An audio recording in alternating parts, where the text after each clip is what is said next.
Good morning, everyone, and welcome back to another Daily Destiny with Jessie B.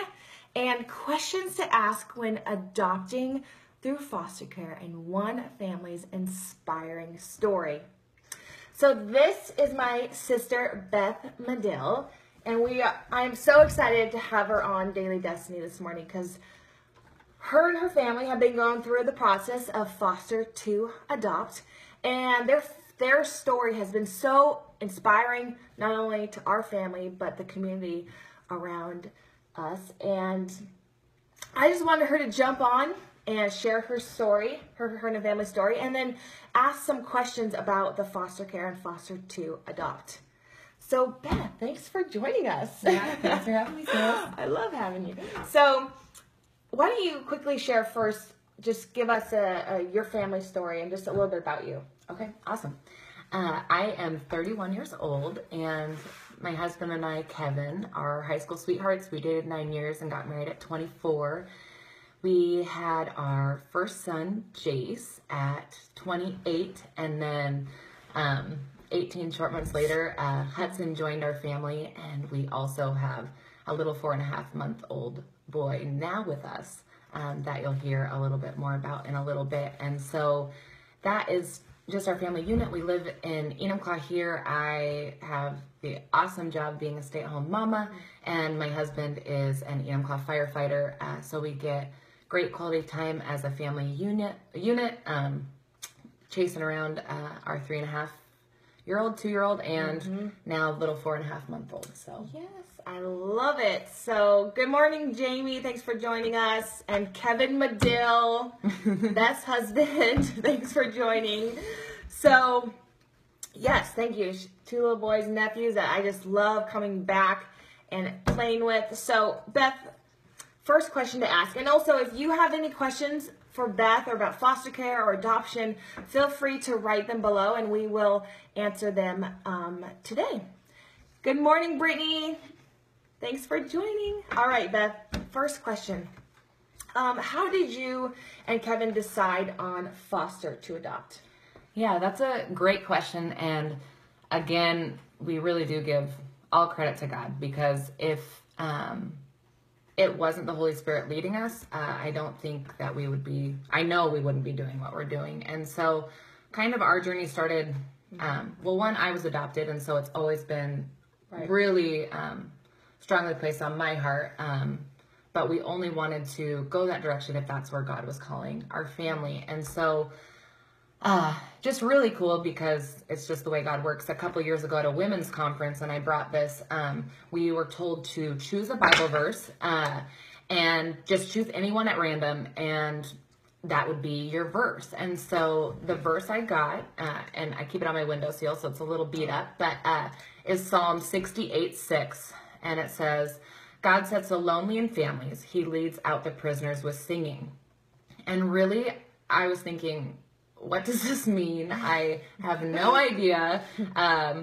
All right. So I kind of just left it at that. And then my friend Nicole said, "What verse did you get?" And so I read it to her, and she goes, "Oh, I bet, or perhaps God is going to have you and your family adopt one day." And I really feel like that was the Lord really planting the seed for us as I kept that on our windowsill, and as I did dishes, and as I watched the kids play outside, I would specifically pray over this verse. So Psalm 68:6.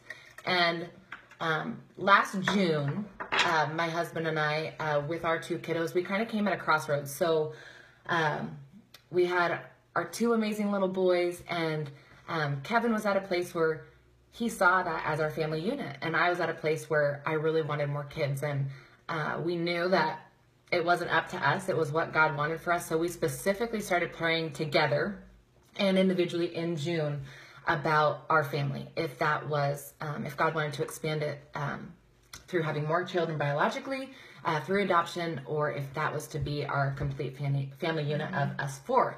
And so we started just really specifically praying. And in August, I was in Texas at an Advocare event, and I really just did have a Holy Spirit moment where the Lord just said, "You will adopt." And I remember sitting there I was shocked. I was overjoyed, and it wasn't really news I could tell Kevin over the phone. So I waited till I got home, and I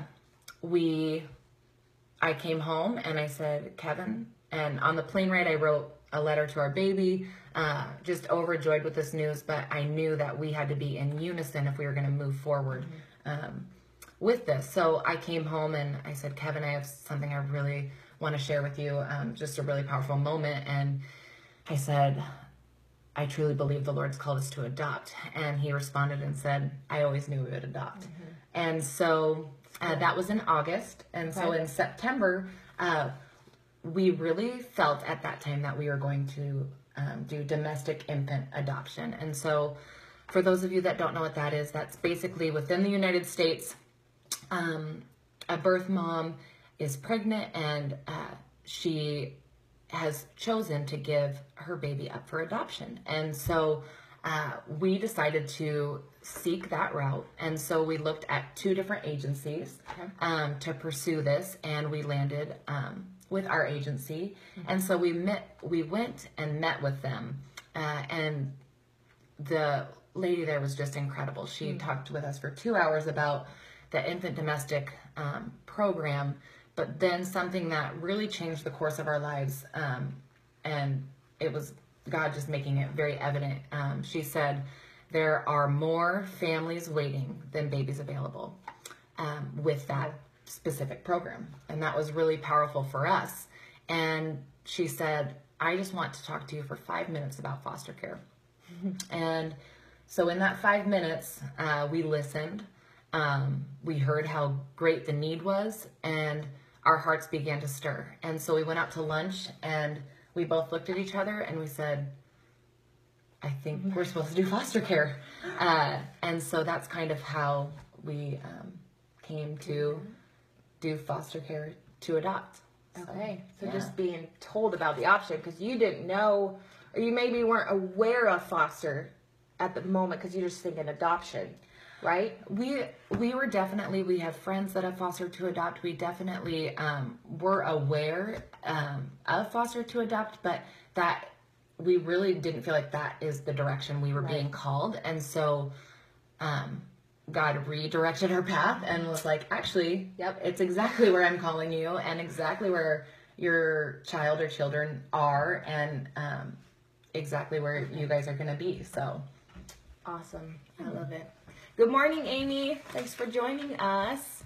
And so with foster care, Beth, are there options with foster care? What are the different options? You know, that's a great question. We get asked a lot just about how this works and what to really expect. And I can tell you there are a lot of twists and turns. So anything that we could prepare ourselves for, we know that can change just with anything in life. So, but one thing I didn't realize, and I know Kevin didn't either, is the fact that there are a lot of options within foster care to really suit every family, and also specifically the children coming into your home, which is ideally you want a safe, loving environment for that child and also for your family unit. And so Kevin and I, for instance, we are licensed 0 to 18, and we are licensed to up to 3 because it's how many open beds you have available for those children. And then we put parameters because of the age of our kiddos and because just spending time in prayer, and of 0 to 3.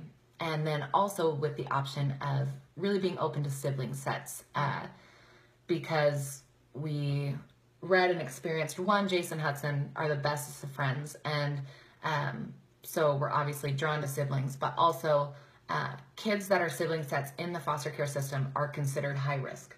And not because of anything other than the fact that they're a sibling. So Jesse and I are sisters, and we would be considered high risk because it's very likely that they're going to be split up, because a lot of homes can only take in one child or aren't able or willing to take in a whole sibling set. And so that broke our hearts, and we would love to keep siblings together if possible. And so that's what we're open to. And so we do get specific calls based on our parameters.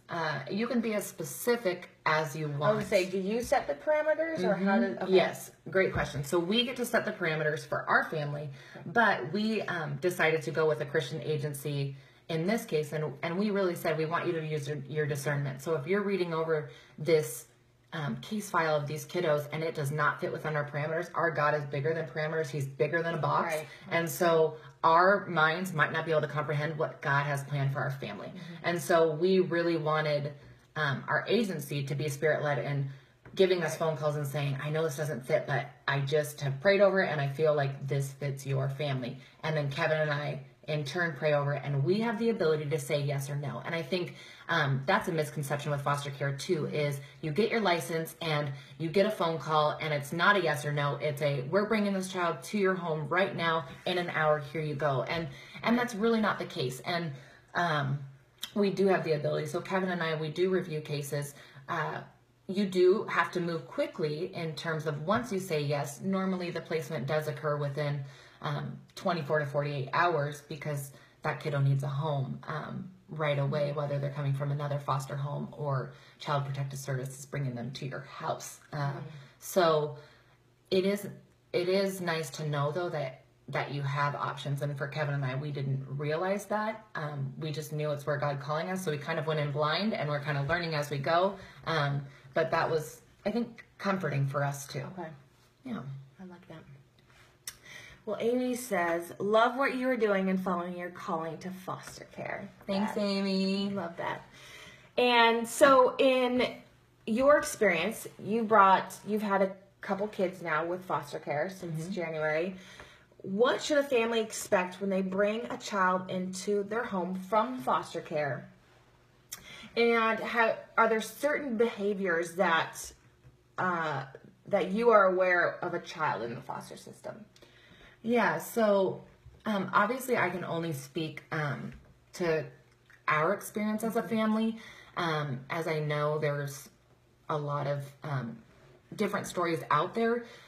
But one thing we have been blown away by through our training and through our orientation and working with our agency and working with the state is the resources available to fully equip foster parents to best parent, love, guide, encourage these kiddos that come into care. And so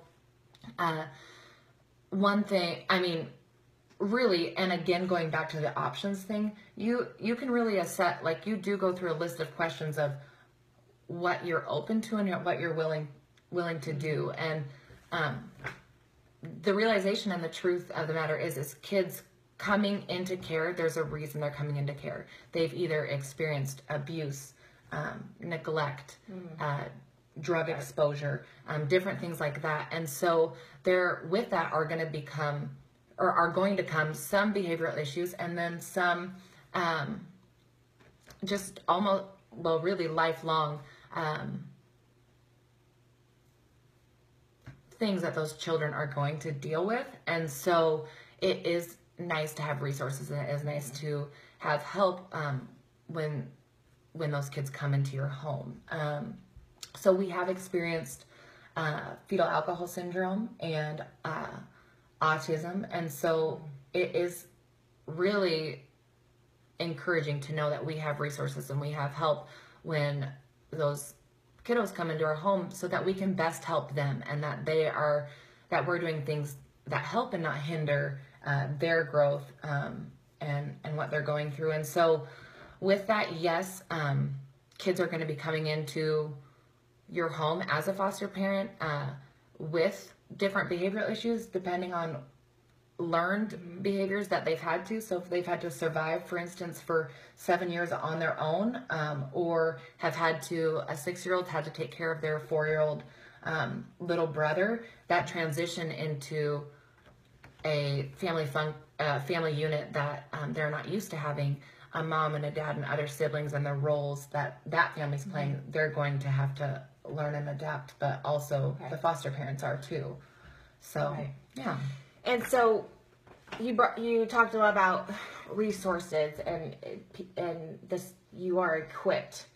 Can you share just a little bit about maybe what you and Kevin had to go through before you became a licensed foster parent, and what type of resources that you were given. Right. Yes. So before we became foster parents, we did an online orientation, but then we also had 24 hours total of training. So there was 4. These are put on by the state, totally free.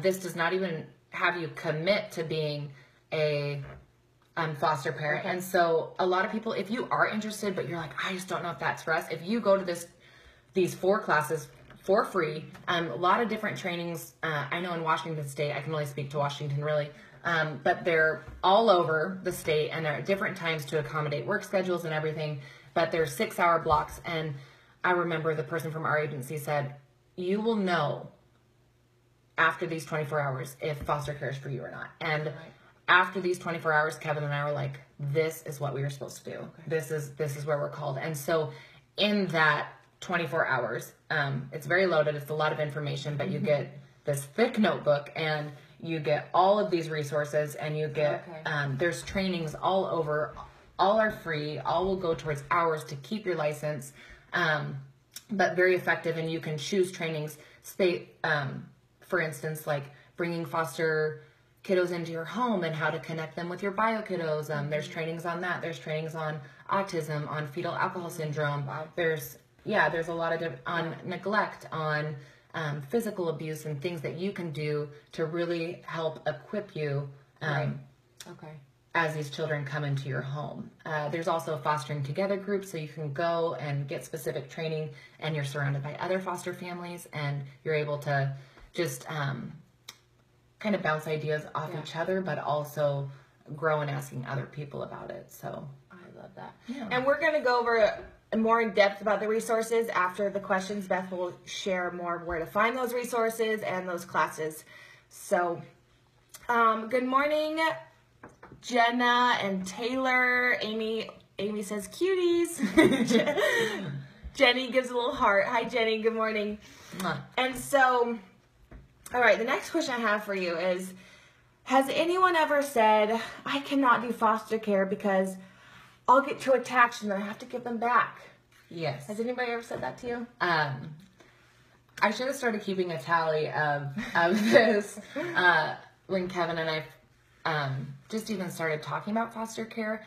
It definitely evokes a lot of conversation and emotions when foster care is brought up. But I would say the question we get asked over and over, or a statement, I guess, and a question is, I could never do foster care because I would get too attached and I could never give that child back.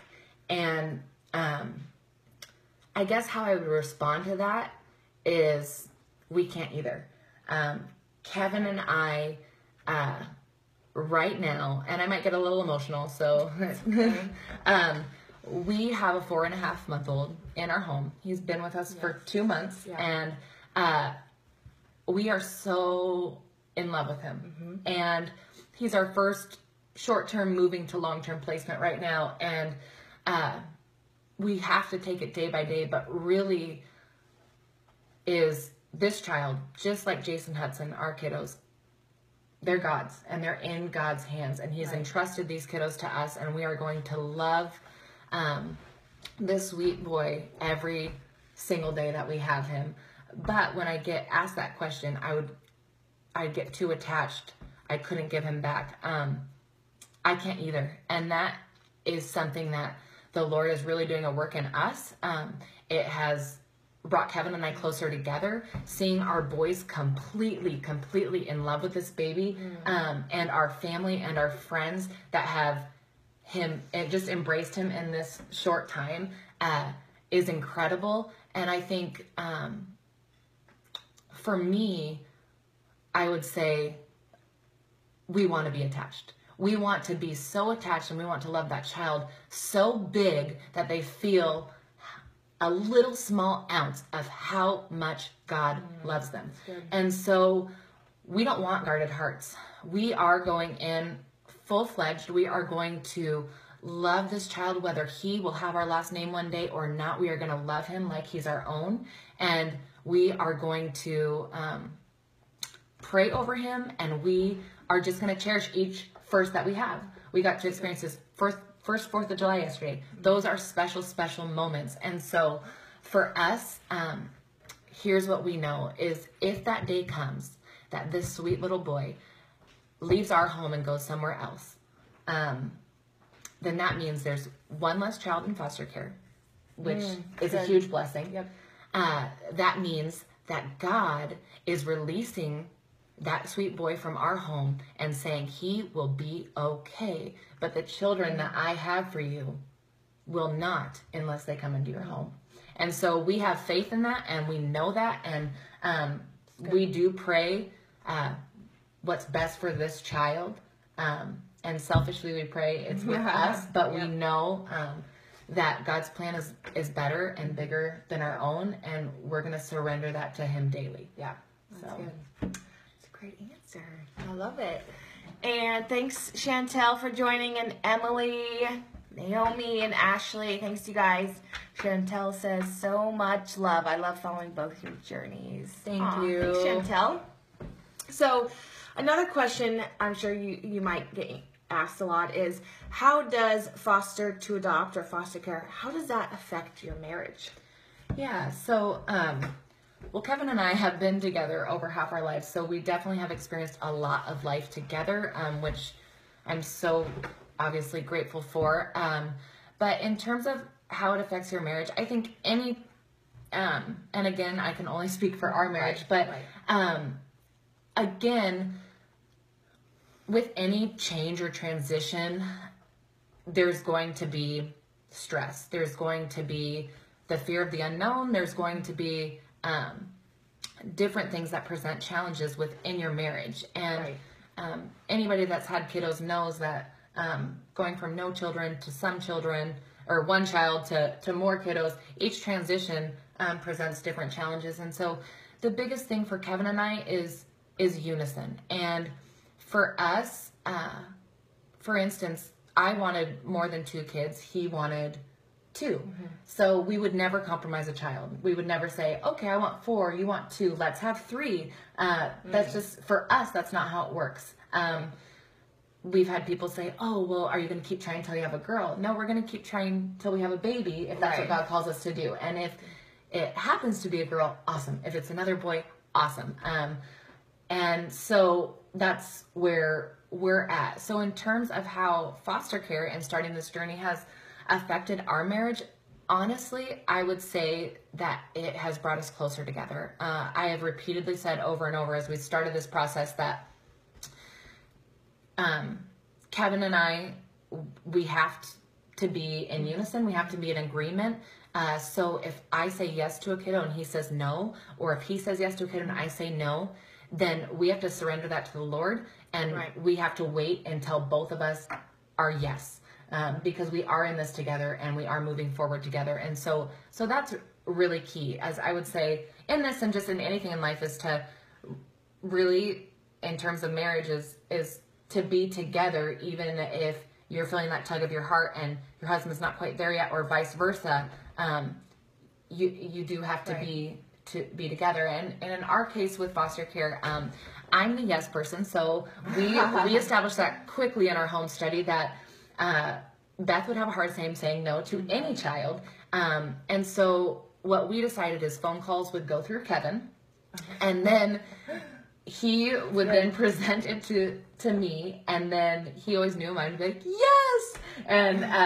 And then he would be there too. And I have gotten phone calls, and the Lord is given us so much grace, because there are times where it's just not right for our family unit, and he makes that very clear and closes that door, and we just, again, pray and release those kids and pray that they are in another foster home that they need to go to, but also we have had to say no, and that is difficult, but it's an important part of the process. And so when we have said yes, we've said yes and we haven't gotten kiddos, and we've said yes and gotten kiddos. So I think that's really key. And then obviously just being open communication, open for outlets too. It's not an easy thing to foster. It's not an easy thing to parent in general. So for us, for having 3 pretty young kids,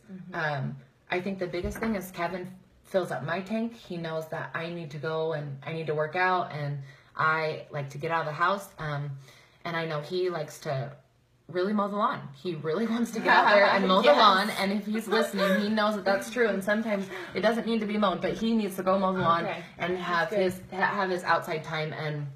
And so I think respecting what each other needs so that we can be filled to fully give to our family is huge and important. And I would say one of the number one things, and if you're not, that has kept our marriage secure and just a solid foundation is getting plugged into a church. And our church family is incredible.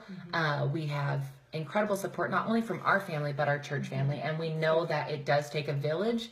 And we have felt so supported and so loved and so prayed for throughout this process that on days when we feel like we can't do it, there's so many people saying, yes, you can. God's got this. And we'll take care of you. And we've been really, really taken care of. And that has been a huge blessing for us. So thank you so much. So much.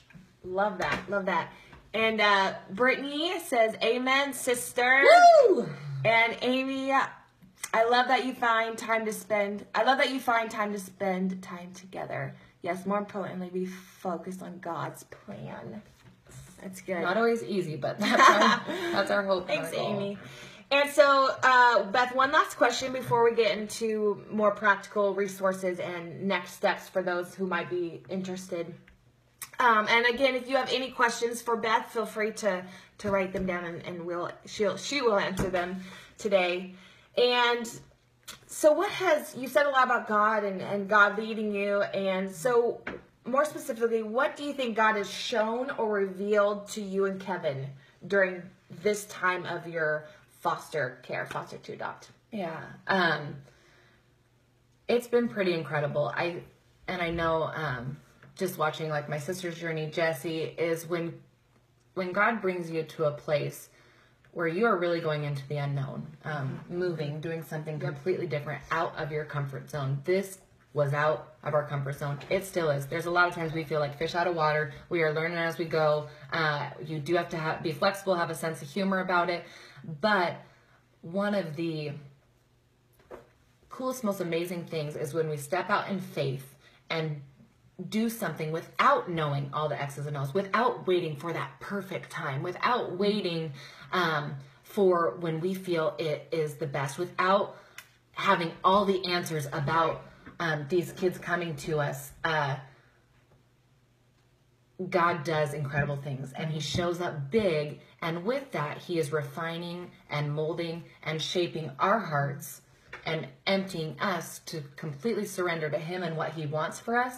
And through that is expanding our vision of what he wants for our lives. And I think that is one of the most incredible things that he's revealed to us is, like you've shared in your personal story, is that there are dreams and passions within us as a couple and individually that we never knew existed, because our minds were just too small to comprehend how God wanted to use us. And so in this, I truly do believe we have stepped into our calling. I truly do believe that we want to give a name and a voice for these kiddos in care. In Washington State, there's over 10,000 kids in care, and there's not enough homes for these kids to go to. There's orphans, and I think there's the misconception that there's no orphanages in America, but the reality is there are thousands of kids eligible for adoption right now that need a home in America. And kids age out of the foster care system every day at 18. And I just think when I was at 18, my family support in transitioning just from high school to college was drastic. It was scary. And so knowing that these kids are doing that on their own, they don't know next steps. There are some resources available, but they have nobody to call family. And that breaks our heart. And just like what you said the other day in your Daily Destiny, is we want God to break our heart for what breaks his. And in this specific case, he has called us to foster care. And he's called us to be a voice, because these kiddos are known by a number. And we don't want them to be known by a number that's entered into a computer to find their case. We want them to be known by name, and we want them to be just basically covered in his love, in God's love. And so another thing that God's revealed is he has revealed to us too how selfish we can be, how broken our world is, how we have to continually surrender every day to him, because by our strength alone, we are not going to make it. It's loaded, but the reality is he's revealed to us that there is a big thing going on right around us that our eyes were shut off to for a long time. And we were not aware. And I don't know if that's because we didn't want to see it, or we really didn't know, but we cannot unsee what we have seen. And we have seen kids that are hurting, and we have seen kids that need homes, and we want to be able to provide for those kids. And then the last thing that I think is truly what he has revealed to us, and it kind of goes back to that, I wouldn't be able to, I get too attached, is that Jason Hudson, our bio kids, and then our little kiddo that we have now, 4.5 months old, all three of these kids, God has entrusted to our home. Right. And as much as we want to love and protect Jason Hudson, God knows their days, and he knows they're numbered. And the reality is they are his kids, and he has given them to us to be their mom and dad, and we are completely honored. And so we know he's revealed to us that with everything, there's a lot of uncertainties. But with God and faith, we can hand them over to the Lord every day, pray a hedge of protection around them, and lead and raise them the best way we can as a mom and dad. And that truly they are his. And so that's really, he has revealed a lot to us. We're definitely, my friend Tara Fletcher, who they're adopting from Haiti, but also do receiving care. She goes, nothing will refine you more than foster care. And it is true. We are a work in progress. There are some ugly moments, but it's a beautiful mess that the Lord has us in, and we couldn't be happier. So I love that. I heard once that I don't know who said it, but it said when there's a need in our world, and your passion is where you find your calling. And I really feel that you are in your calling. And sometimes our passion are birthed out of compassion for what breaks our heart. Foster care breaks your heart, but that gives you more of a passion to want to do something, and gives you that motivation to move forward and bring awareness. So totally. I love that. So I love it. So let's get to more practical steps. So if somebody is saying, Beth, I want to know more, I'm interested, I think that might be something I want to do, what would you say? Why don't you give them some practical steps on what to do next? Okay, awesome. Yeah, so if you, first of all, if there's even a little stir in your heart, like, oh, I want to do this, do it. Do it. There is such a great need. And so I definitely want to use this opportunity just to say, you do not need to know all the answers. We seriously knew nothing. And we called some friends that have done it, and we just learned as much as possible. But really, I say do it. So that's the first thing. If you're kind of up in the air, I say go for it. Love it. But some practical steps is first, you would need to decide if you want to go through an agency or through the state. You can do either. And there's different ones out there in terms of agencies. Can you explain what the difference is between agency and state? Yes. So the state, you can just go specifically through the state that you live in, and they will get you all set up with orientation and everything. This is free. Okay. It's basically free to become a foster parent. And so you are able to do that. We decided to go with an agency because we wanted someone advocating on our family's behalf. And so we wanted the state, our agency, and then our family. And so they're kind of the liaison for us. So they can help answer our specific questions, but basically be a resource for us. And for us, it was important to be with a Christian agency, that was important to us. So you can really choose. Some agencies, there is a fee. Some agencies are completely free. So I would really encourage you to ask around and research different agencies that if that's the direction you want to go. Also, we have people that friends that do foster care that have no plans of adoption that still use an agency. So you don't need to just use an agency if you're going to adopt. You can also use it just to have that resource and that bridge to the state. Or you could go directly through the state. And so we've had people do both. From my personal experience, I would recommend an agency just because it provides better communication and better resource as the state's very overworked. There's not enough social workers to keep up with kiddos. In 2014, every statistics say every 2 seconds a child enters care. And so the need is really great. But because of that, phone calls aren't always given back promptly. Emails aren't always responded to. So the agency can really help fill in those gaps for you. And so that's kind of what I would recommend. So that's the first step. The second step, you can just to find out more information.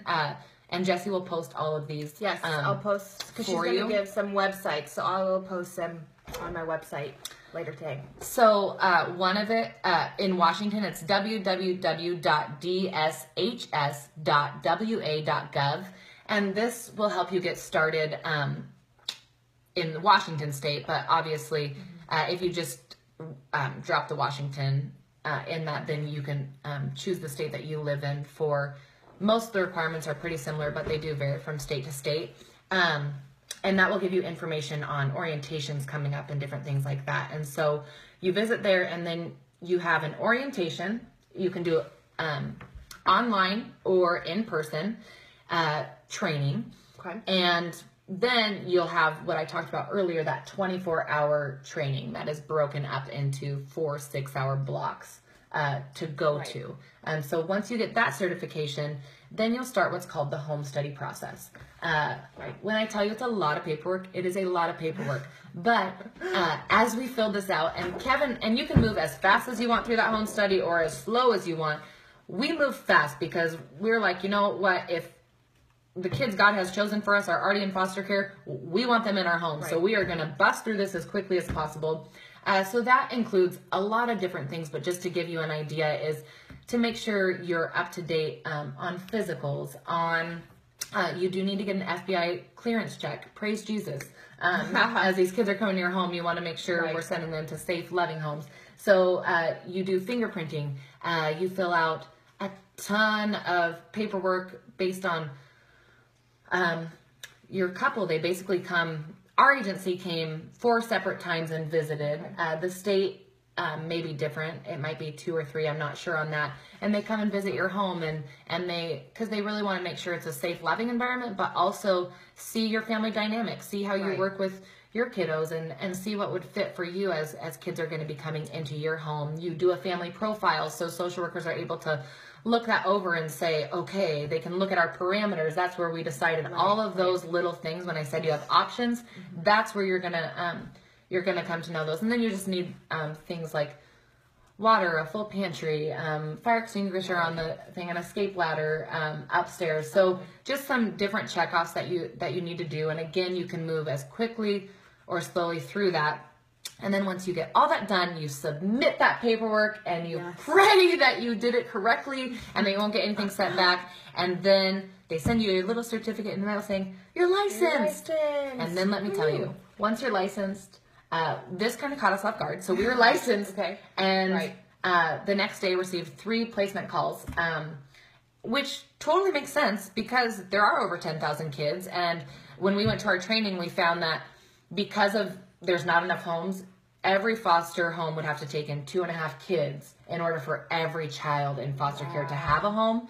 Now, obviously, that's not realistic for a lot of families to bring 3 children into their home, or 2, or maybe even 1. So just knowing that, Kevin and I should have used our logic and been like, well, we're going to get calls right away, but we thought we might have a little breathing room, but Nope. we did not. So Jump right in. we said yes right away to one of those phone calls and didn't end up getting the sisters, but we pray that they're in a loving pre-adoptive home now, and that's what we were told, so we are grateful for that. So that is kind of the steps. All right, so, and what about some other resources that maybe you found very helpful throughout this time? Yeah, so as cheesy as that slogan is by Sleep Country, everybody can be a foster parent, but everybody can help a foster child. Oh, yeah. That is so true. And so there are really cool resources. One from personally, we have been so helped and encouraged on this journey by our community, by our church, by our family, that we cannot thank you enough. So, we have been dropped off clothes. We have been, because kids will come.